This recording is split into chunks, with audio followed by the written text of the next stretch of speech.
Amid billboards clamoring for attention stands a sign of the times. Young people need help. Obesity, when it comes to children, is the most threatening health problem that we have in the United States. Role models eating on the run, passing up nutritious food for unhealthy alternatives. Too much sedentary time spent on the couch with joysticks and too little physical activity. And a lack of healthy choices available to families. All are feeding the problem. We're the ones who are basically helping to influence the environment that children live in, and in turn, we're really impacting childhood obesity in a way that I don't think we clearly understand. What we do understand is that change needs to take place, or the health consequences will be devastating. We know the health effects of that: kidney disease, vascular blindness, all kinds of effects that we know occur with diabetes after years of having the disease. So what does it mean to get that when you're 15 as opposed to when you're 45? Type 2 diabetes, adult onset diabetes, is now showing up in obese young people. If trends aren't reversed, record numbers will be impacted. It is accomplishable, but it will not be a silver bullet. It's not like you can have a fad diet and all of a sudden all the children in America are healthy. You can't have fad policies either. You have to have conscious thought. The Injury-Free Coalition for Kids is a hospital-based, community-oriented organization that recognizes that.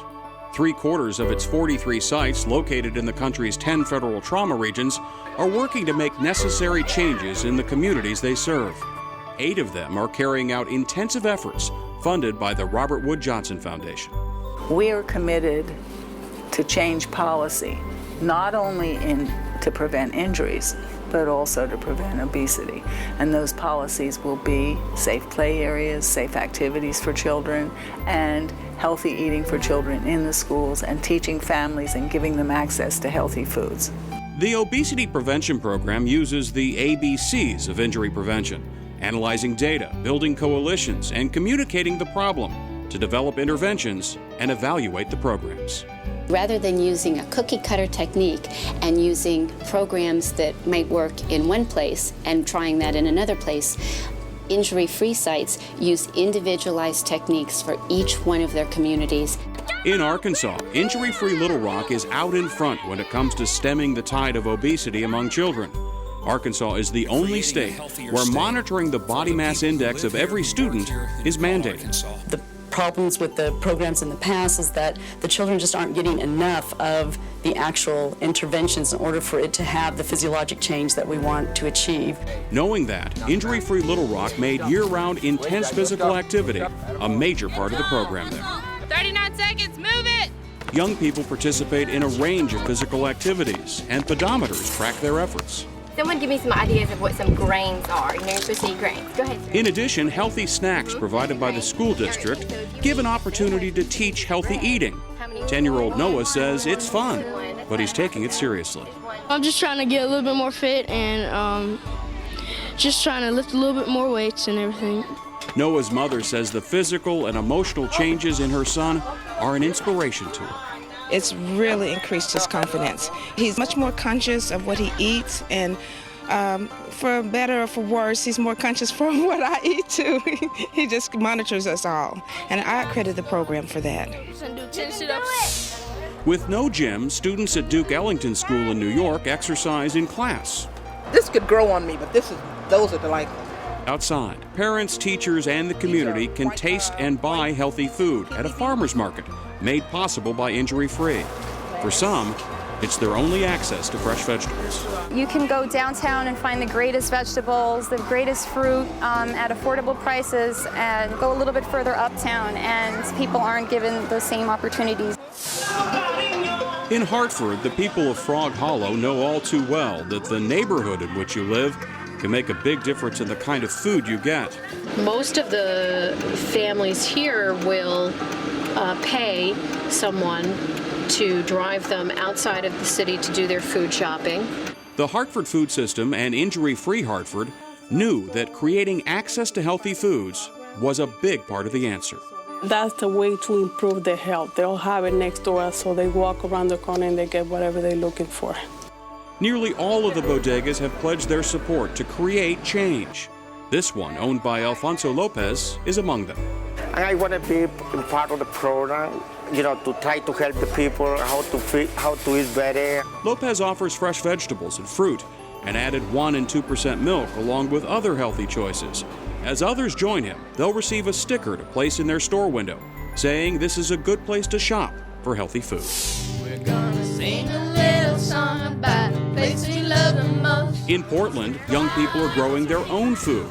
The Garden of Wonders is part of a farm-to-school program. You want to pinch up the leaf like that. Students learn about nutrition, food, and the environment in a Garden of Wonders curriculum, making a connection between fresh food and health.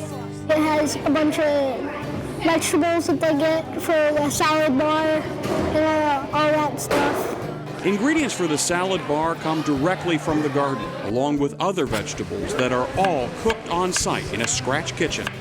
The chef and developer of the program says the young people's experience and the aromas in the hall makes a difference. I'm really interested in seeing how we change the environment and the attitudes and preferences in the cafeteria. While she cooks downstairs, sometimes the students are cooking upstairs. They use the Garden of Wonders curriculum as part of their science, math, language, history, and art classes. The writing on the wall shows it's truly integrated into all subjects. We feel that academic achievement will happen when the kids are healthier, and we've really worked hard, with a kind of a pilot approach. In Cincinnati, it's teens teaching young people. Is that healthy? As part of a 3-year program, they study about nutrition and exercise, practice what they've learned, then teach elementary school students. It empowers them and it gives them a role model as someone to look up to. And so we feel, and the literature shows that it's been effective in helping to have them change their behaviors. The little ones say it's made a difference. Me and my mama started buying healthy food, stopped eating greasy food. It's changed the lives of the teens as well. One has lost 50 pounds. It's making me be on my game, me to do things that I would want them to do, so I won't be a hypocrite. Helping other young people be at the top of their game is literally a matter of life and death. Without change, this is going to be the first generation in this country's history to die younger than its parents. When it comes to making a difference, everyone can play a role. The Injury-Free Coalition for Kids is a national program of the Robert Wood Johnson Foundation, located at Columbia University Medical Center's Mehlman School of Public Health. This video contained limited information about our obesity prevention programs. To learn more about these and our other obesity prevention programs and our injury prevention programs, go to our website at www.injuryfree.org.